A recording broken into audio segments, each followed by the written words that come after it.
Hey, hello. Balik lagi di channel Spoiler Moon dan kita akan lanjutkan lagi kisah hidup Fang Yuan.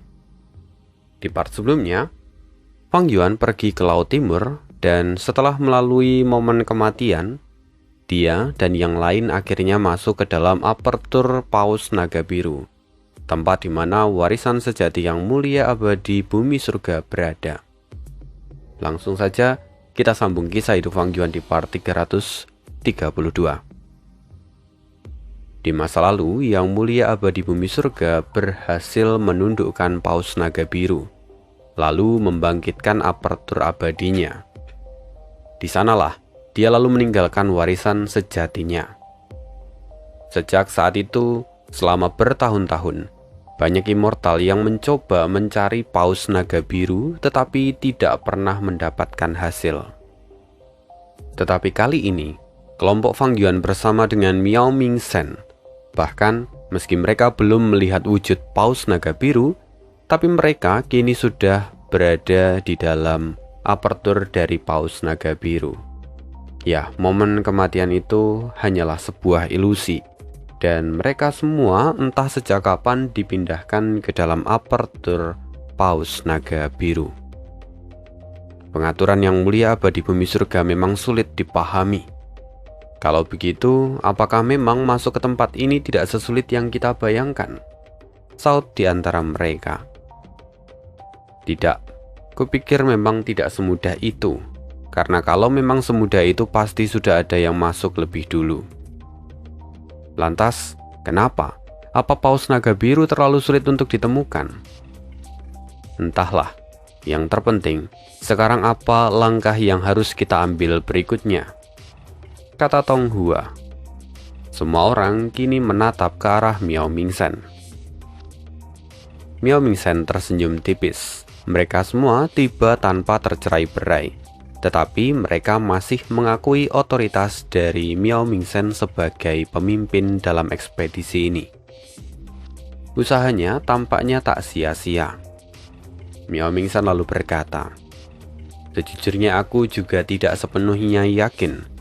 Namun kita sudah berada di dalam gua surga ini. Artinya, langkah pertama telah berhasil kita lewati. Selanjutnya kita harus menemukan inti dari warisan bumi surga yang tersembunyi. Tempat ini jelas sudah ada untuk waktu yang lama. Kita tidak tahu makhluk macam apa yang hidup di dalamnya. Karena itu kita harus bergerak bersama. Kalau ada bahaya, kita bisa saling melindungi." Mendengar itu, semua orang pun setuju.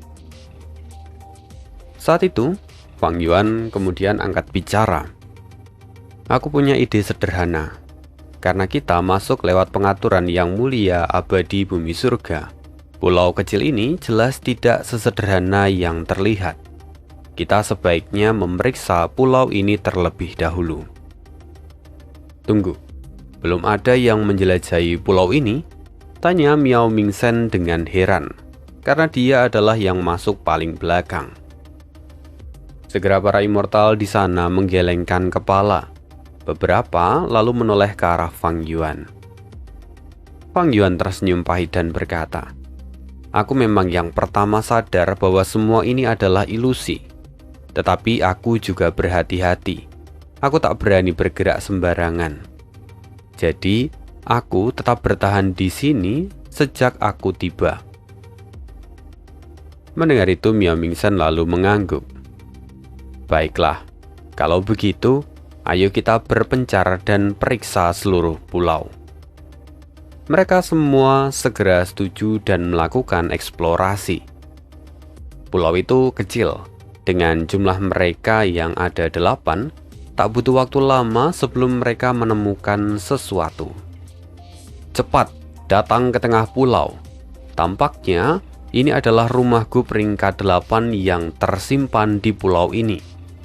Dalam sekejap semuanya berkumpul di depan sebuah bangunan yang tidak terlalu besar. Bentuknya aneh. Rumahku itu terlihat seperti sebuah obelisk emas. Permukaannya penuh dengan prasasti kuno. Feng Jian berteriak penuh semangat. "Ini pasti salah satu warisan sejati bumi surga." sementara Huadie justru mengernyit.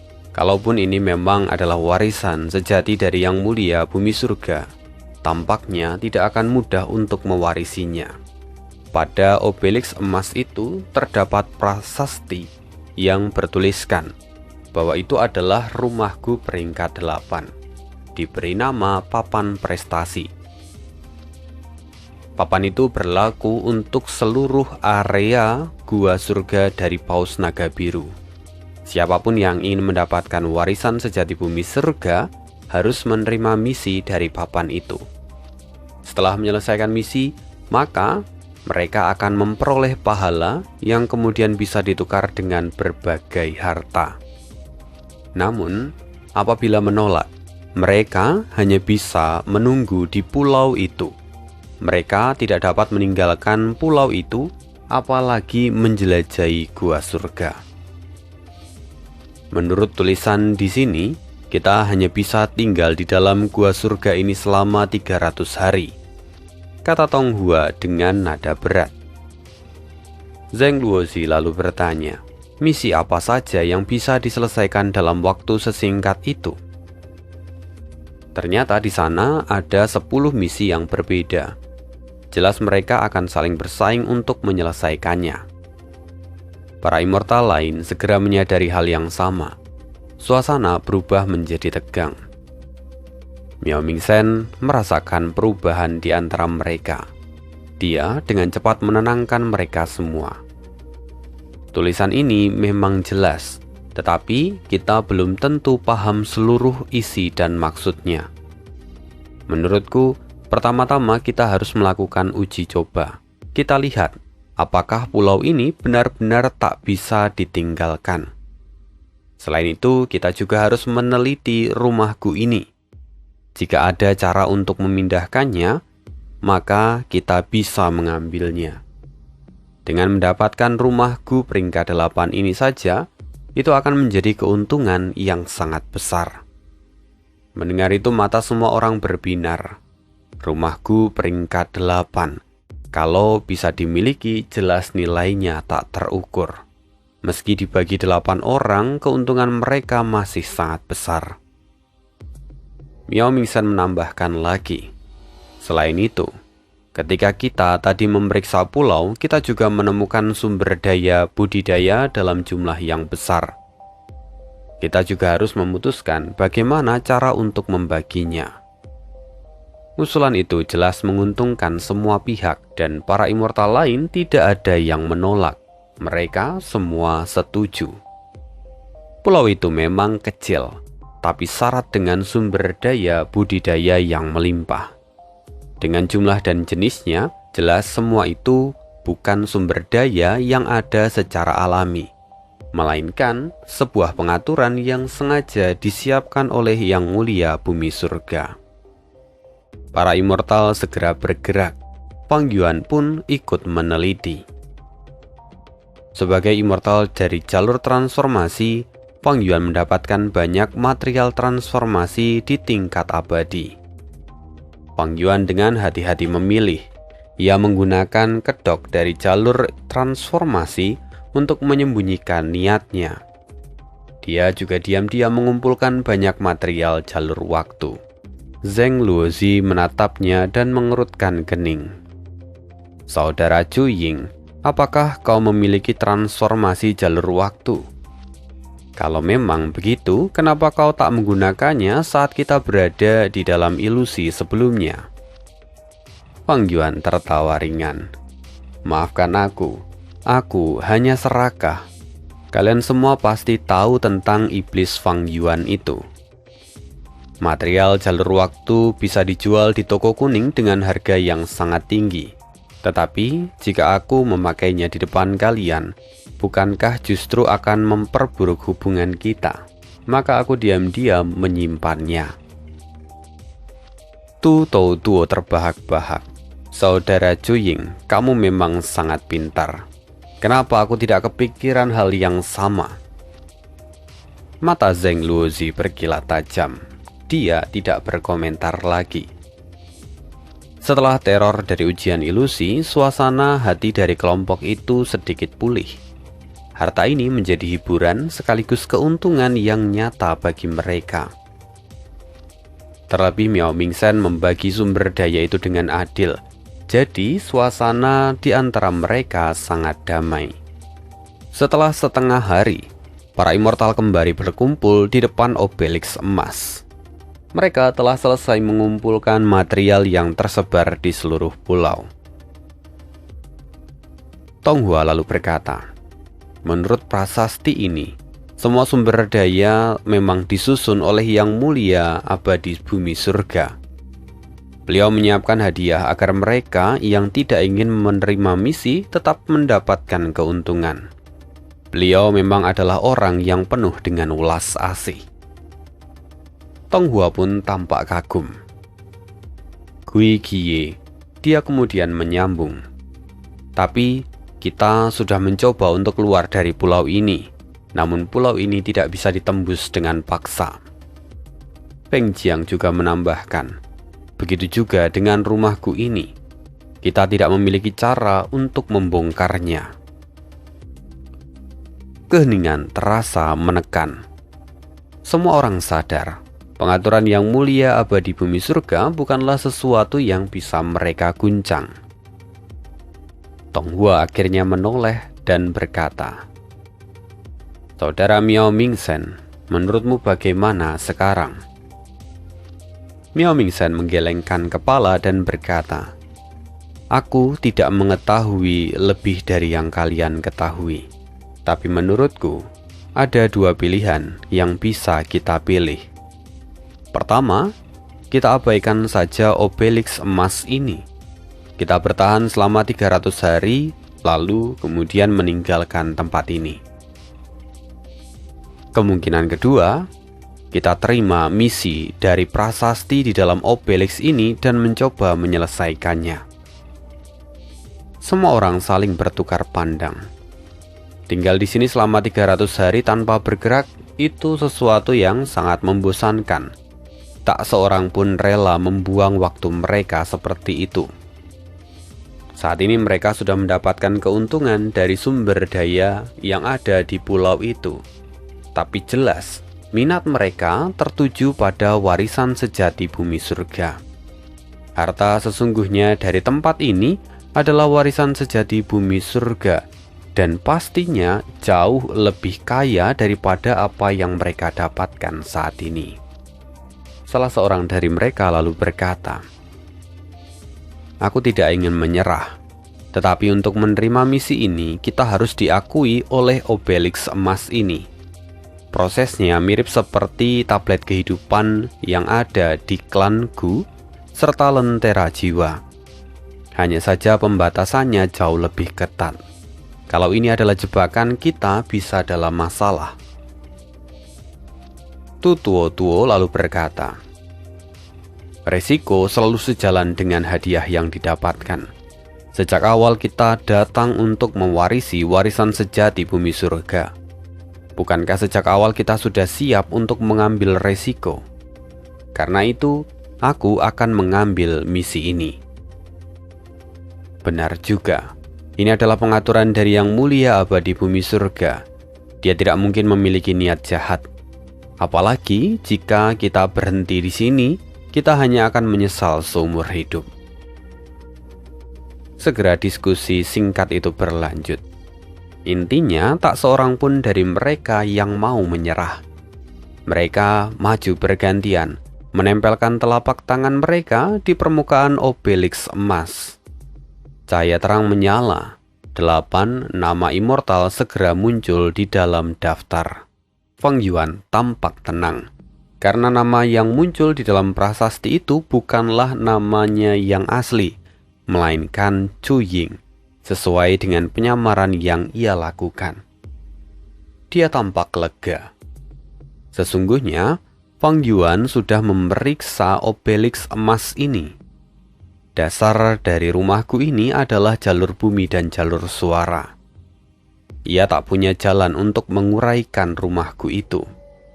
Dan secara teori, dengan kekuatan pertempuran, ia mungkin bisa Tetapi kalau Feng Yuan melakukan itu, resikonya terlalu tinggi. Lebih aman untuk tetap menyamar bersama dengan yang lain. Untungnya rumahku ini tak mendeteksi penyamarannya. Andai saja penyamarannya terbongkar, maka Fang Yuan hanya punya satu pilihan, yaitu membantai semua orang yang ada di sana. Namun, kalau Fang Yuan sampai melakukan itu, jelas dia akan menarik perhatian dari pengadilan surgawi. Jadi ini adalah pilihan yang sangat beresiko sebenarnya. Tapi kembali ke poin sebelumnya, untungnya penyamarannya tak terbongkar. Jadi dia tidak perlu membunuh mereka semua. Kini, ke-8 nama dari para immortal di sana telah terukir di dalam obelisk emas. Mereka mulai menatap daftar misi yang ada. Hanya ada 10 misi yang tertera, sementara mereka ada 8 orang. Setiap misi hanya diberikan deskripsi yang samar. Para immortal harus mencari kejelasannya dengan kemampuan mereka sendiri. Sebagai contoh, misi pertama, memusnahkan monster air di sekitar kota Lang Laut. Monster air mirip dengan binatang buas jiwa. Keduanya adalah binatang buas khusus dengan tanda Dao yang sangat kental. Bentuknya juga berbagai macam. Sebagian besar akan lenyap setelah mereka mati, meninggalkan inti air atau core jiwanya. Materi abadi yang sangat syarat akan jalur air dan tanda Dao dari jalur jiwa. Namun, tingkat dari monster air ini tidak diketahui. Tidak ada informasi yang tersedia sama sekali. Terlebih, detail lokasinya juga sangat membingungkan. Kota Lang Laut. Di mana itu? Keterangannya pun tak ada. Meski begitu, misi pertama masih memiliki sedikit petunjuk. Sementara misi yang lain sama sekali tidak bisa dibayangkan. Ke-8 orang itu menatap obelisk emas. Setelah berpikir sejenak, Zheng Luozi menghela nafas. Dia berkata, "Metode jalur informasiku tak berguna melawan rumahku ini. Misi apapun yang kita pilih sepenuhnya berdasarkan keberuntungan. Aku akan mencoba lebih dulu. Aku akan memilih misi pertama." Yang lain tetap diam. Meski begitu mereka tahu bahwa setiap misi itu memiliki tingkatan yang berbeda. Dengan pemikiran sederhana, mereka bisa mengetahui bahwa semakin sulit misinya, pasti manfaatnya juga semakin besar. Monster air ini jelas setidaknya setara dengan binatang buas terpencil atau bahkan binatang buas abadi. Misi menghabisi mereka tentu sangat berbahaya, tetapi hadiah atau pahalanya juga pasti akan sangat besar. Sementara itu, misi seperti mempertahankan mata air roh atau melindungi karavan pedagang jauh lebih sederhana. Kesulitannya tentu tidak dapat dibandingkan. Pilihan Zheng Luozi untuk mendapatkan misi ini jelas adalah langkah terbaik yang dipikirkan oleh semua orang. Tapi Miao Mingzhen, dia kemudian tampak mengangguk dan berkata, "Silahkan yang lain juga ikut memilih. Aku akan memilih yang terakhir." Semua orang memandang Miao Mingzhen dengan ekspresi yang berbeda. Miao Mingzhen melambaikan tangannya dan berkata, "Tidak perlu ragu. Aku hanya merasa bahwa Yang Mulia Abadi Bumi Surga telah menyusun pengaturan ini dengan niat yang mendalam. Mana mungkin dia tidak memikirkan keseimbangannya. Misi sederhana bisa saja menjadi tidak sesederhana yang terlihat." Kata-kata itu membuat semua orang mengangguk. Mereka mengerti yang dimaksud oleh Miao Mingzhen. Tong Hua berkata, "Kalau begitu aku akan memilih misi yang kedua." Tu Toutuo juga membuat pilihannya sama seperti Zheng Luozi. Keduanya memilih misi yang sulit. Setelah itu, tersisa satu misi yang tampak menantang, sementara yang lainnya sangat biasa. 3 orang peringkat 7 yang masih belum memilih adalah Miao Mingsen, Fang Yuan, dan Gui Qiye. Selanjutnya silahkan memilih, Saudara Zhu Ying, kata Miao Mingsen sambil tersenyum. Feng Jian dan Hua Die berdiri di sisinya. Dia tetap diam. Tunggu dulu. Gui Qiye tiba-tiba menyela. Tuan Miao Mingsen, sejujurnya aku sudah mengincar misi ini sejak awal. Ekspresi dari mereka yang tersisa berubah menjadi aneh. Miao Mingsen menatap Gui Qiye dengan tatapan terkejut. Bahkan dia sedikit tak setuju dengan apa yang dikatakan oleh Gui Qiye. Tetapi Gui Qiye mengabaikannya. Dia justru menatap Fang Yuan. Fang Yuan tersenyum. Memilih orang yang paling lemah.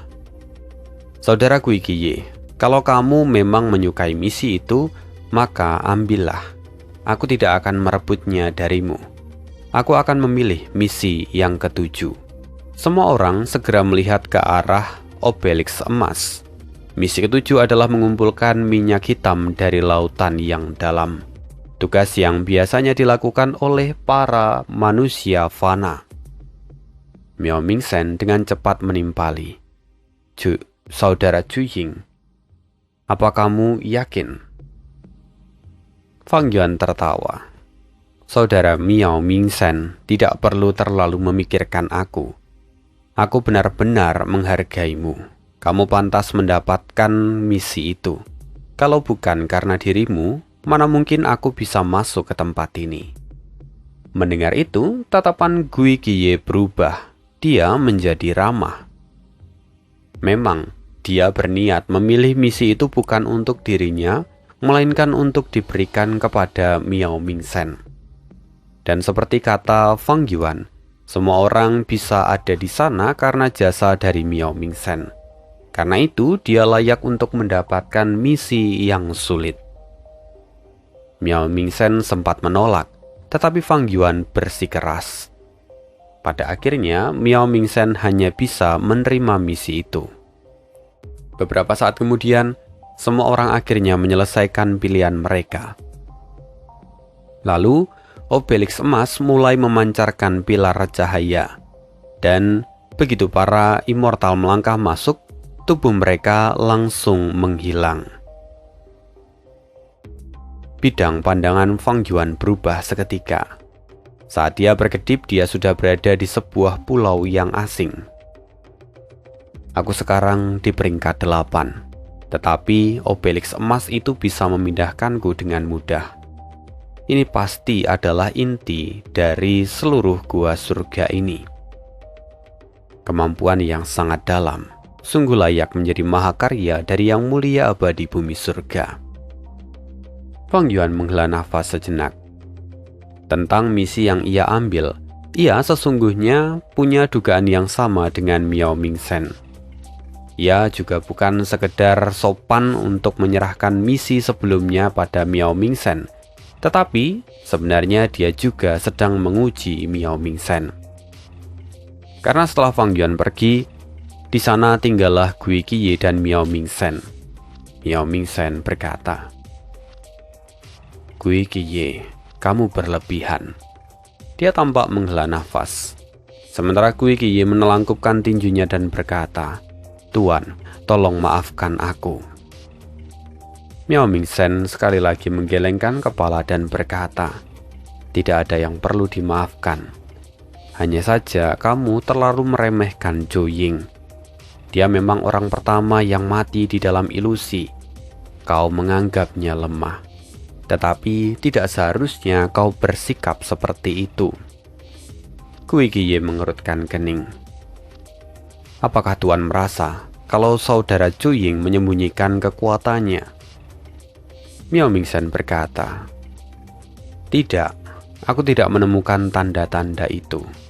Kemungkinannya sangat kecil kalau saudara Zhu Ying menyembunyikan kekuatannya. Tetapi, di dalam tempat yang asing seperti ini, seharusnya kita tidak boleh terpecah belah oleh konflik internal. Kita seharusnya tetap bersatu. Mendengar itu, Gui Qiye tampak bersalah. Saya mengerti, saya sungguh minta maaf. Miao Mingzhen pun mengangguk. Lalu mereka berdua juga memasuki obelisk emas dan meninggalkan tempat itu. Lalu kita kembali lagi ke sisi Fang Yuan. Saat ini, Fang Yuan sudah menggunakan metode investigasinya. Dia bisa melihat pulau yang ia tempati dengan sudut pandang yang berbeda. Pulau tempat dia berada ternyata sangat biasa saja. Sumber dayanya sangat sedikit. Hanya ada sebuah desa nelayan kecil dengan segelintir penduduk. Ada air mata roh, ada juga para Master Gu. Tetapi di tempat yang miskin dan sepi seperti itu, peringkat 4 saja sudah menjadi batas tertinggi mereka. Misi Fang Yuan adalah mengumpulkan minyak hitam parit bumi di laut dalam. Setelah menyelidiki, ia segera menemukan jejak dari minyak hitam yang mengalir keluar di sekitar pinggir pulau. Kui mortal lain mungkin akan langsung terjun ke laut untuk mengumpulkan banyak minyak itu. Tapi Fang Yuan tidak terburu-buru. Begitu melihat obelisk emas di tengah pulau, pikirannya langsung beralih pada niat dari Yang Mulia Abadi Bumi Surga. Fang Yuan lalu menyembunyikan dirinya saat dia mulai memasuki desa nelayan itu. Penduduk tempat itu sangat sedikit, hanya sekitar 5 atau 6 orang Master Gu. Sementara yang lain hanyalah manusia fana. Yang terkuat di antara mereka hanyalah seorang ahli peringkat 3. Fang Yuan mendekati satu-satunya Master Gu peringkat 3 di desa itu. Seorang laki-laki tua berambut putih dengan wajah keriput. Dari pembicaraan orang-orang, dia adalah kepala desa di desa nelayan itu. Fang Yuan merasa cukup puas. Otoritas tinggi dan usia lanjut berarti dia menyimpan banyak rahasia. Fang Yuan lalu menggunakan pencarian jiwa. Fang Yuan menggunakan metodenya dan seketika semua rahasia kepala desa terkuak. Informasi yang diperoleh sesuai dengan yang ia perkirakan. Desa ini biasa saja, sama seperti banyak desa lain di sekitar pulau. Tidak ada perangkap di desa ini. Fang Yuan menyimpulkan, lalu pergi tanpa jejak. Kepala desa hanya merasa linglung sebentar, tetapi segera kembali beraktivitas seperti biasa. Metode pencarian Fang Yuan terlalu halus untuk disadari oleh seorang Master Gu fana. Setelah itu Fang Yuan meninggalkan pulau dan terbang ke arah pulau-pulau yang ada di sekitar. Namun dia segera mengalami hal yang aneh. Pulau kecil yang sebelumnya terlihat di cakrawala tak pernah ia bisa gapai. Tak peduli seberapa jauh ia terbang, jaraknya sama sekali tidak berkurang. Semua metode sudah dia coba, hasilnya tetap nihil. Yang Mulia Abadi Bumi Surga pernah mengembangkan jalur suara sebelum beralih ke jalur bumi. Tekniknya mengendalikan jarak ini adalah salah satu ciri khas yang ia miliki. Sejarah sendiri mencatat ada banyak pertempuran yang serupa. Yang Mulia Abadi Bumi Surga hanya berdiam diri di tempat, sementara musuh-musuh yang menyerangnya tanpa bisa mendekat meski jarak mereka sebenarnya sangat dekat. Selain itu, Yang Mulia Abadi Bumi Surga juga memiliki metode yang menakjubkan dan bahkan mampu menciptakan gua surga. Penciptaan gua surga itulah yang menjadi alasan dibalik gelar Yang Mulia Abadi Bumi Surga. Tak seorang pun tahu bagaimana gua surga itu diciptakan, tetapi Yang Mulia Abadi Bumi Surga meninggalkan banyak gua surga di seluruh dunia. Ciri khas dari gua surga yang paling jelas adalah tidak adanya bencana kesengsaraan. Gua surga Paus Naga Biru ini juga diubah olehnya menjadi Taman Firdaus. Informasi dari kepala desa mengkonfirmasi dugaan Fang Yuan. Jika bencana kesengsaraan masih ada, pasti setidaknya akan ada catatan sejarah di dalam desa. Tapi semua itu tidak ada sama sekali. Karena tidak bisa mendekati pulau yang lain, Fang Yuan mengubah arah dan kemudian menyelam ke dasar laut. Semakin dalam dia menyelam, tekanan air menjadi semakin besar. Umumnya ini akan menjadi masalah bagi Master Gu Fana. Tetapi bagi Fang Yuan yang adalah seorang immortal peringkat 8, tekanan itu sama sekali tak berarti. Lautan yang tampak dalam bagi manusia fana ternyata sangat dangkal di mata seorang immortal. Tak lama kemudian, sebuah kegelapan luas muncul di dalam pandangan Fang Yuan.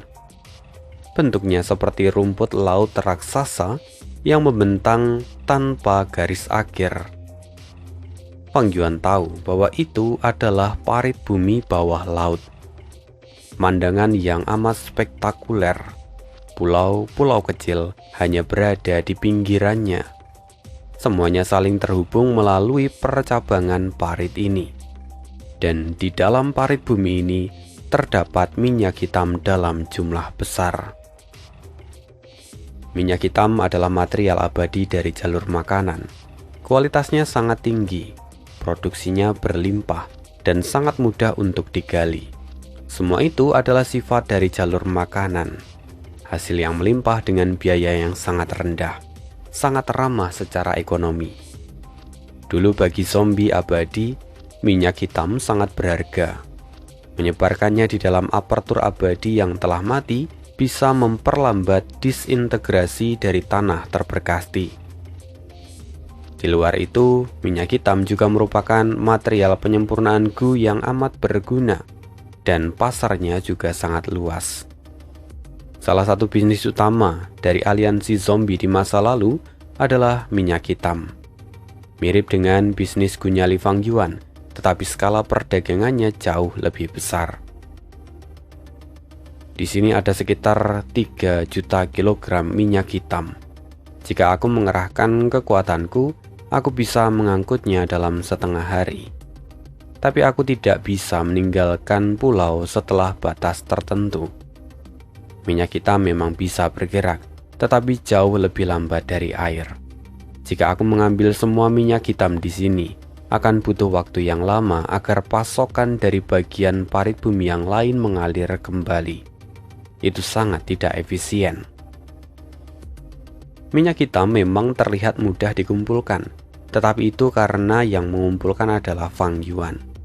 Sementara bagi para Master Gu Fana, pekerjaan ini sulit dan berbahaya. Bahkan di tingkat Master Gu Fana, ada profesi khusus yang disebut Master Gu pengumpul minyak. Mereka mengkhususkan diri untuk mengumpulkan minyak hitam dengan Gu yang dirancang secara khusus untuk pekerjaan ini. Walaupun kekuatan tempur mereka rendah, status dan kekayaan mereka sangat tinggi. Karena mereka menggali material abadi, mereka menjadi cukup populer.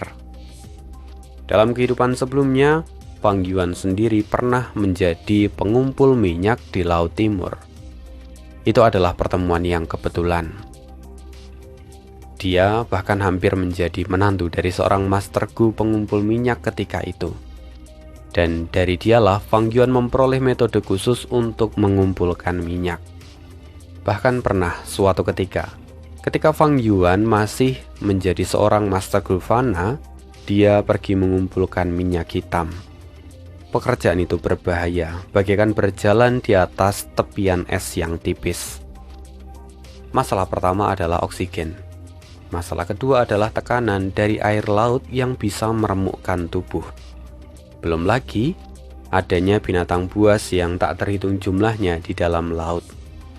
Lalu, yang terakhir, dibutuhkan juga metode khusus untuk menangani minyak hitam. Tanpa metode itu, tubuh akan terkontaminasi. Minyak hitam sangat lengket, sulit untuk dihilangkan dan bahkan baunya menjijikkan. Kalau dibiarkan, lama-kelamaan itu pun bisa merusak tubuh dari manusia fana. Fang Yuan sendiri pernah tercemar. Itu bukanlah kebetulan. Hal itu disengaja oleh seorang Master Gu tua yang ingin menjodohkan dia dengan putrinya. Saat itu Fang Yuan marah besar. Dia merasa dipaksa dan dipermainkan. Tetapi ketika dia mengingat kembali, ia hanya bisa tersenyum pahit. Master Gu itu memang tidak punya putra, tidak punya pewaris. Dia ingin menyerahkan metode unik keluarganya, tetapi tidak mungkin diberikan pada orang luar begitu saja. Jadi dia menggunakan cara licik itu untuk menjerat Fang Yuan. Bagi Fang Yuan sekarang, apa yang dilakukan oleh orang tua itu bisa dia mengerti. Namun saat itu, ia merasa kesal. Tanpa metode khusus, dia tidak bisa menghapus polusi minyak hitam. Sekalipun dia tahu metodenya, tetap saja butuh gu tertentu untuk melakukannya. Itu sebabnya dia terpaksa menerima nasib. Ketika mengingat kembali, Fang Yuan bisa merasakan pola pikirnya waktu itu. Dia cemas, tertekan, namun juga terobsesi dengan keuntungan dari minyak hitam. Ia bahkan bersumpah akan menciptakan perubahan. Misalnya dengan gu jalur air untuk menyelam dengan lincah, atau gu yang bisa menahan tekanan laut. Ini sebagai seorang immortal peringkat 8, dia mampu menciptakan gu immortal ataupun gu fana dalam jumlah besar untuk teknik semacam itu. Tetapi di saat yang sama, Fang Yuan sudah tidak membutuhkan itu lagi. Kehidupan seringkali seperti itu. Saat kita benar-benar membutuhkan sesuatu, hal itu sulit untuk didapatkan. Tetapi ketika kita sudah memilikinya, kebutuhan itu justru berserakan dan bisa kita dapatkan dengan mudah. Karena itu, mendapatkan sesuatu yang tepat ketika kita sangat membutuhkannya, itu disebut sebagai pertemuan kebetulan dan sangat dihargai. Fang Yuan bergumam, "Waktu itu saat mengekstrak minyak hitam, aku hampir mati. Tapi keberuntungan dan musibah datang bersamaan. Justru ketika aku sekarat, aku bertemu Mo'er." Jika dipikir dari sudut pandang itu, Master Gu tua itu sebenarnya memberiku kebaikan. Senyuman kompleks muncul di wajah Fang Yuan. Wajah wanita berkulit putih kembali terlintas di dalam benaknya. Ekspresinya samar namun juga teringat jelas. Nama wanita itu adalah Xie Hanmo. Fang Yuan memanggilnya dengan panggilan Mo'er, nama yang tidak pernah Fang Yuan lupakan, karena dia adalah orang yang paling dia cintai di dalam kehidupan sebelumnya. Rupanya di kehidupan pertama Fang Yuan, ada orang yang mampu menggerakkan hatinya. Waktu pun berlalu. Beberapa hari kemudian, gelombang pasang surut menghantam bebatuan dan memercikkan buih putih. Pulau tanpa nama itu miskin dan berbahaya. Ukurannya kecil, sementara keberadaan parit bumi membuatnya tertutup oleh minyak hitam. Karena itu hampir semua sumber daya kultivasi yang lain ikut tertindas. Kini di pusat desa, di rumah kepala desa tepatnya, Fang Yuan sedang bertarung melawan seorang Master Gu peringkat 2. Beberapa bentrokan terjadi, lalu pada akhirnya tubuh Master Gu paruh baya terhempas ke tanah. Tubuhnya basah kuyup oleh keringat dan wajahnya pucat. Fang Yuan dengan penyamaran sebagai Cu Ying berdiri dengan tenang. Kedua tangannya di belakang punggung, bibirnya melengkung tipis. Dari awal sampai akhir dia tidak pernah melangkah satu langkah pun. Master Gu peringkat 2 itu memaksa dirinya bangkit dan melangkupkan tinju. "Tuan Chu, metode Anda luar biasa. Saya benar-benar kagum. Terima kasih atas bimbingan yang Anda berikan." Kekagumannya tulus. Bagaimana ini bisa terjadi? Rupanya beberapa hari sebelumnya, setelah Fang Yuan menyelam di dasar laut, dia dengan terang-terangan memasuki desa nelayan itu. Sebagai Cu Ying, tetapi bukan seorang immortal.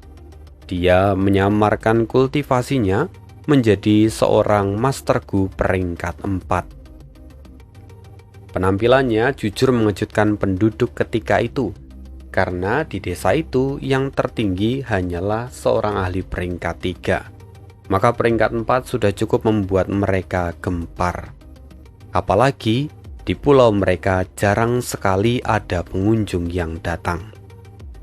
Mereka tahu bahwa Fang Yuan adalah seorang Master Gu pengembara. Dan di desa mereka, Master Gu pengembara itu cukup terkenal karena mereka itu biasanya punya 3 ciri. 1, tidak punya rumah. 2, hidup berkelana. Dan yang ketiga, mereka kuat dan hampir tak punya kelemahan. Bagaimanapun dunia luar sangat keras dan berbahaya, maka mereka harus cukup mampu untuk melindungi dirinya sendiri. Nah, karena itulah kedatangan Fang Yuan membuat para Master Gu dari desa nelayan itu menjadi waspada. Apalagi aura peringkat 4 yang ia pancarkan cukup membuat semua orang di sana tertekan. Pertemuan pertama, Fang Yuan mengaku perlu memberi makan Gu miliknya. Ia langsung meminta material kepada kepala desa. Kepala desa yang sudah tua tentu saja tak berani menolaknya. Dia tahu Fang Yuan pasti sudah mencari jiwanya. Jadi dia dengan terpaksa menyetujui permintaan itu. Setelah kejadian itu, beberapa Master Gu tampak protes. Tetapi kepala desa hanya bisa tersenyum getir. Mereka semua tahu betapa kuatnya Fang Yuan, dan di antara mereka tidak ada yang bisa untuk melawannya. Tapi meski begitu, seorang Master Gu kembali protes. Kepala desa, kenapa kita harus memberinya material? Gu miliknya lapar, itu adalah urusannya. Persediaan yang sudah kita kumpulkan selama beberapa generasi sekarang hampir habis hanya dalam beberapa hari.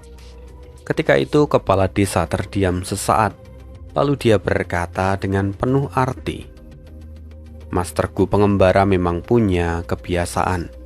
Di tempat yang baru mereka akan menukarkan material untuk memberi makan Gu mereka. Biasanya kekuatan mereka begitu besar, hingga pasukan lokal lebih memilih untuk bekerja sama. Anggap saja ini pertemuan kebetulan. Master Gu paruh baya yang sebelumnya berkata mengerutkan kening. Suaranya semakin getir, bertukar, tetapi Tuan Chu tidak menukar apapun. Dia langsung mengambil semuanya. Ini adalah kerugian. Kepala desa menatapnya.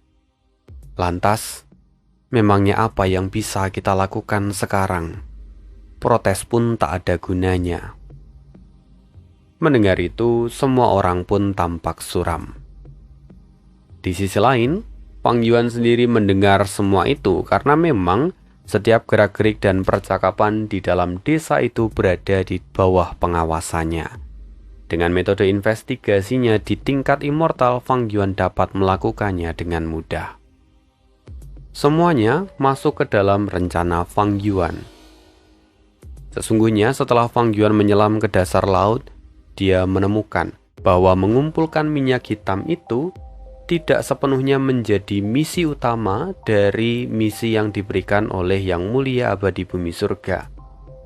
Fang Yuan menduga bahwa yang dimaksud oleh misi itu sebenarnya adalah membantu orang-orang dari desa nelayan agar mereka bisa mengumpulkan minyak hitam secara mandiri.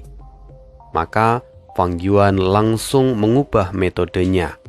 Dia menyamar sebagai seorang Master Gu pengembara dan masuk ke desa. Lalu singkat cerita, keesokan harinya, kepala desa kembali melihat Fang Yuan yang datang berkunjung.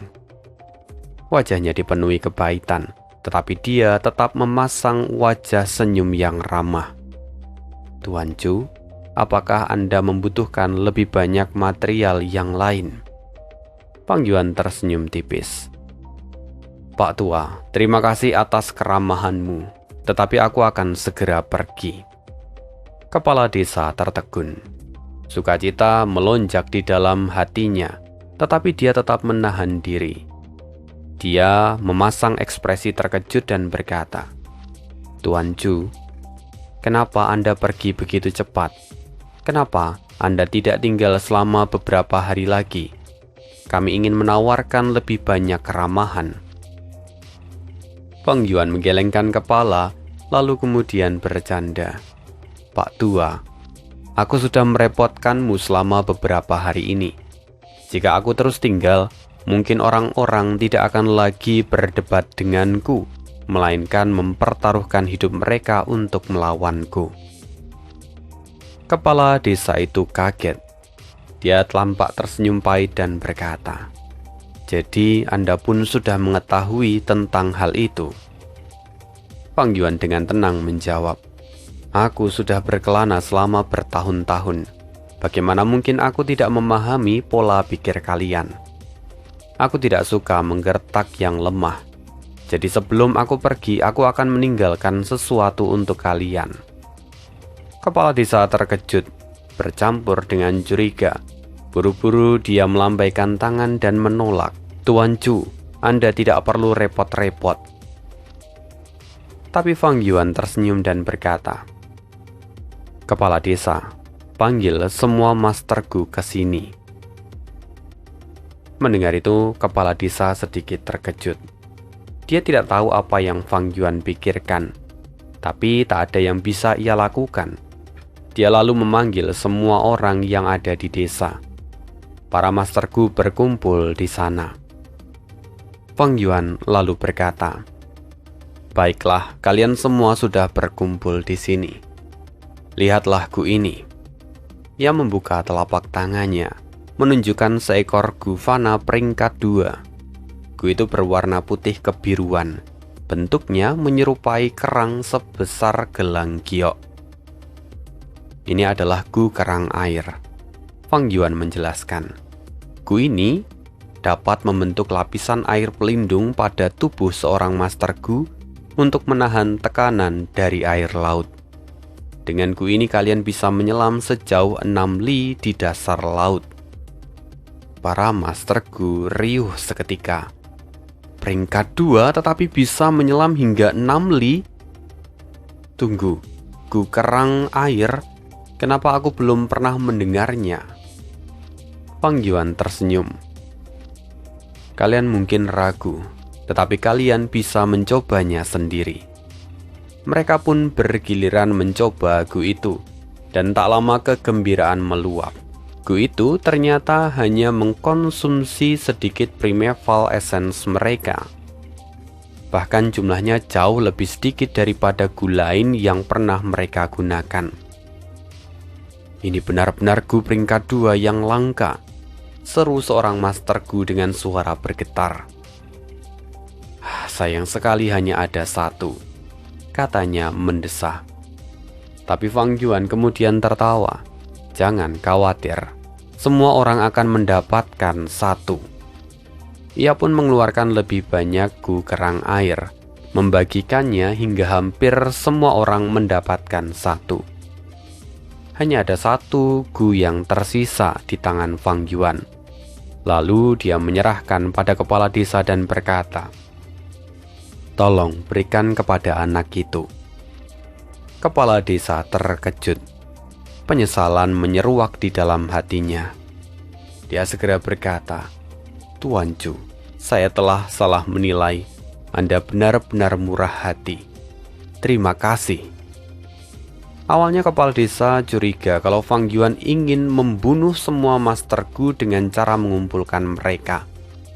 Dia bahkan sudah menyembunyikan calon penerusnya, Master Gu Paruh Baya, yang sebelumnya bertarung dengan Feng Yuan di tempat rahasia. Tetapi ternyata Feng Yuan justru memberinya hadiah. Dia merasa senang sekaligus malu. Feng Yuan tersenyum dan dia berkata, "Tidak hanya itu, kalian juga boleh memiliki resep gu kerang air ini. Aku akan memberikan kalian salinannya."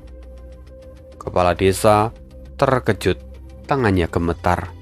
"Tuan Chu, bagaimana mungkin kami bisa menerima semua ini? Fang Yuan kembali melambaikan tangannya dan berkata, "Jangan khawatir, ambillah." Lalu kemudian, tidak hanya satu, Fang Yuan memberikan beberapa salinan dari resep itu, dan orang-orang mulai membacanya. Astaga! Bahkan inti dari gu kerang ini adalah kerang spiral yang ada di pantai pulau kita. Kita tak perlu repot-repot mencari materialnya. Semua bahan yang ada di resep ini bisa ditemukan di dalam pulau ini. Fang Yuan pun sekali lagi mengangguk dan berkata, "Benar, selama beberapa hari ini, setelah berlatih bersama dengan kalian, aku memahami gaya hidup dan juga metode budidaya kalian. Saat aku memeriksa pulau ini, aku menemukan material yang bermanfaat dan menciptakan resepku ini khusus untuk desa kalian. Karena itu, terimalah." Mendengar itu, kepala desa langsung berlutut. "Tuan Chu, saya telah buta dan gagal mengenali Gunung Tai. Saya tidak tahu bahwa Tuan Chu begitu jenius dalam penyempurnaanku. Saya benar-benar telah salah menilai Anda." Kepala desa belum selesai bicara dan Fang Yuan sudah mengangkat bahunya. Fang Yuan membantunya untuk berdiri. Sambil tersenyum, Fang Yuan berkata, "Pak Tua, jangan katakan begitu. Aku percaya bahwa setetes kebaikan akan dibalas dengan air mata. Materialku yang aku dapatkan dari desamu sudah sangat membantuku. Pertemuan ini adalah sebuah keberuntungan, jadi mari saling menghargai." Ia lalu menambahkan dengan tenang, "Tapi walau begitu, gu kerang air ini masih perlu diuji. Jadi pilihlah beberapa orang untuk ikut bersamaku untuk menyelam ke dalam laut. Kita akan mengumpulkan minyak hitam sekaligus menguji efektivitasnya." Para masterku tanpa ragu menjawab dengan serentak, "Maka kami akan melakukan seperti yang Tuan Chu katakan." Mereka yang sebelumnya sangat benci dan curiga pada Fang Yuan, kini mereka bahkan rela menawarkan diri untuk ikut ekspedisi bersama dengan Fang Yuan. Singkat cerita, Fang Yuan membawa orang-orang itu pergi ke tengah laut. Lalu, mereka segera mengaktifkan gu kerang air dan mulai menyelam. Mereka bisa merasakan ciptaan dari Fang Yuan benar-benar luar biasa. Begitu digunakan, lapisan air melindungi tubuh mereka. Tekanan laut berkurang drastis, seolah beban seberat gunung lenyap dari pundak mereka. Kini mereka bisa bergerak dengan ringan. Setelah itu mereka mulai menyelam. Dan setelah beberapa waktu, sinyal peringatan tiba-tiba muncul. Sekelompok besar laba-laba laut penenun mendekat dengan kecepatan yang mengerikan. Makhluk-makhluk ini terkenal ganas. Begitu mereka menemukan mangsa, mereka akan menyebar, menebarkan jaring lengket untuk membungkus korban sebelum memakannya. Wajah dari para master gu dari desa nelayan pucat pasi. Bahkan kepala desa yang berperingkat 3 pun tidak bisa menyembunyikan rasa takutnya. Jumlah musuh terlalu banyak. Mereka terkenal sebagai ahli yang bertarung dalam kelompok, membunuh mangsa dengan gesekan terus-menerus. Banyak binatang laut yang jauh lebih kuat pun mati di tangan kawanan laba-laba laut penenun. Bagi seorang masterku peringkat 3 pun, melawan mereka itu berarti kematian. Tapi, suara Fang Yuan terdengar melalui transmisi.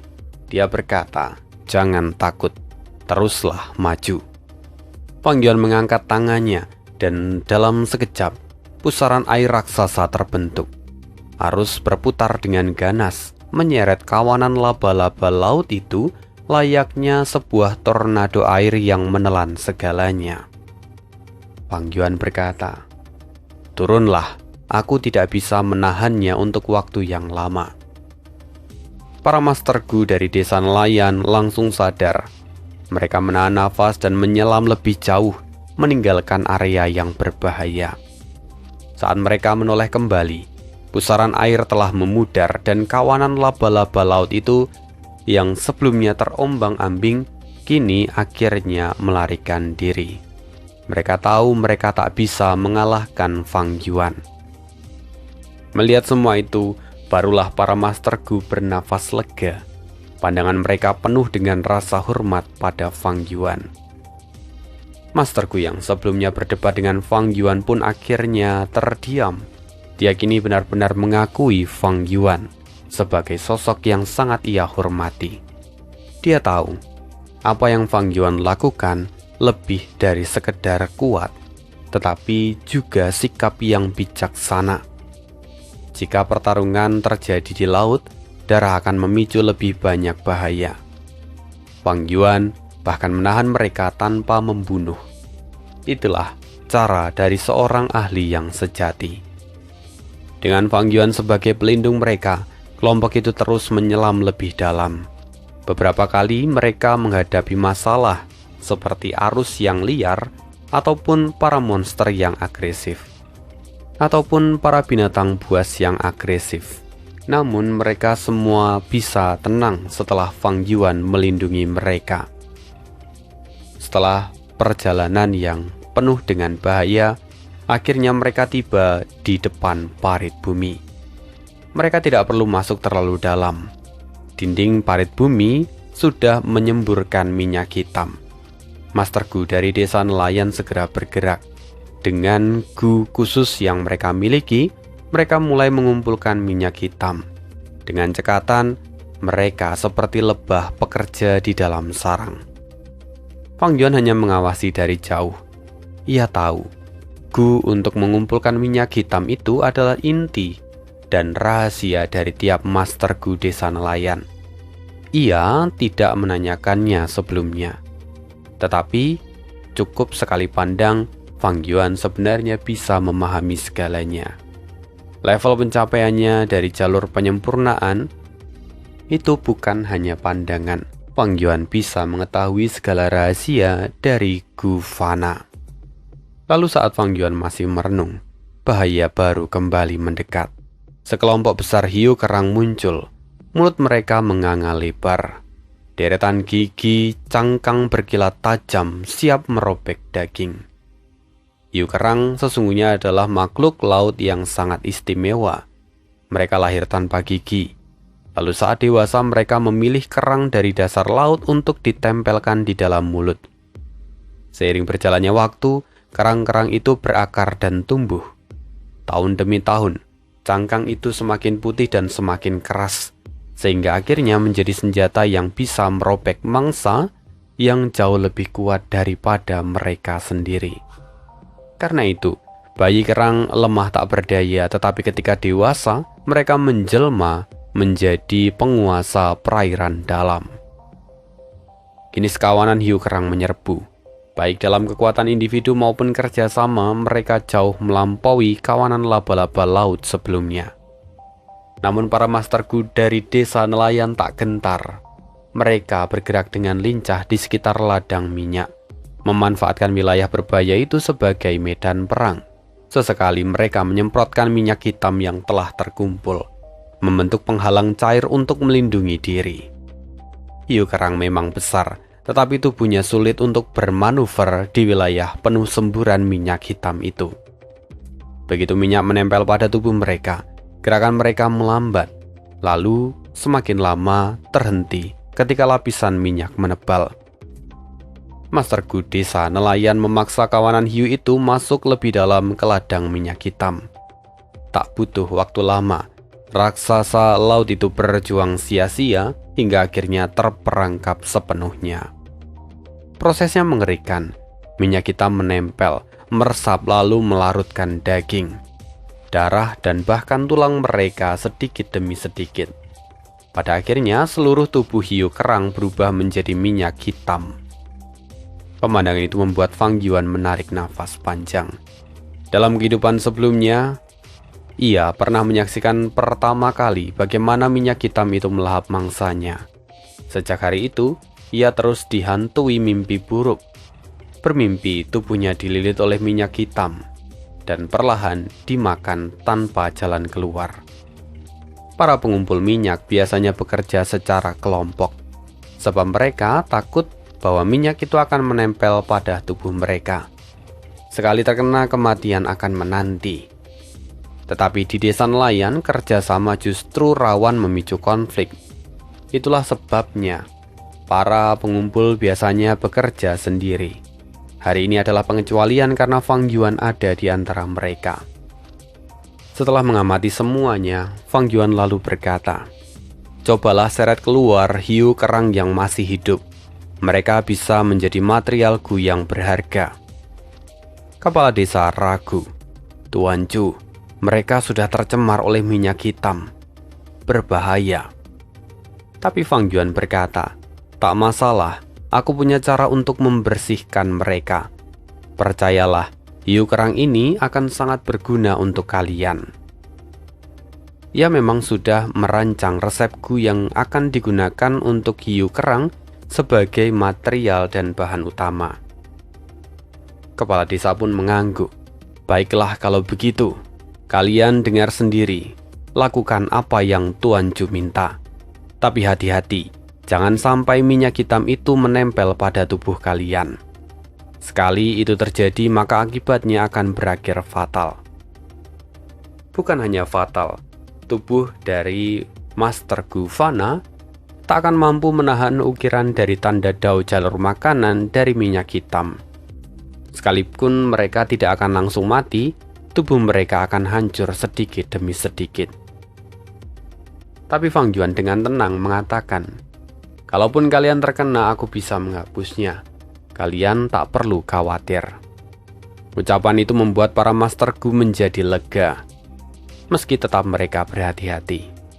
Mereka menyeret beberapa hiu kerang keluar dari ladang minyak. Makhluk itu masih hidup. Vitalitas mereka benar-benar menakutkan. Lalu, saat itulah kejadian tak terduga muncul. "Lihat, ada sesuatu di sini. Seorang putri duyung tertangkap," seru salah seorang Master Gu. Tampaknya duyung ini tertangkap oleh minyak hitam sebelum orang-orang dari desa nelayan tiba. Mereka lalu menarik tubuh yang terbungkus oleh minyak hitam itu. Bentuknya samar, namun jelas sosoknya adalah seorang gadis muda. "Dia masih bernafas," kata seorang Master Gu dengan terkejut. Fang Yuan segera maju, "Serahkan padaku." Para Master Gu menyaksikan dengan mata membelalak. Minyak hitam yang menempel pada tubuh putri duyung itu tiba-tiba bergerak seperti anak yang patuh, mulai melepaskan diri dan berkumpul di hadapan Fang Yuan, membentuk sebuah bola hitam pekat. "Tuan Chu, ini sungguh luar biasa. Metode Anda sungguh luar biasa." Rasa kagum dan iri, respek, semuanya memenuhi hati dari para nelayan. Tapi Fang Yuan dengan tenang tersenyum. "Tenanglah, selama aku ada di sini kalian akan aman." Kemudian saat Fang Yuan menoleh ke arah wajah gadis duyung itu, senyuman Fang Yuan membeku. Pandangan Fang Yuan terpaku, bibirnya bergetar. Mo'er, sosok yang sangat dicintai Fang Yuan, muncul di hadapannya. Apa ini? Apakah ini juga bagian ilusi dari Yang Mulia Bumi Surga dan menjadi ujian untuk Fang Yuan? Kita akan cari tahu lagi kisah hidup Fang Yuan di part berikutnya. Terima kasih, see you again in next video dan bye.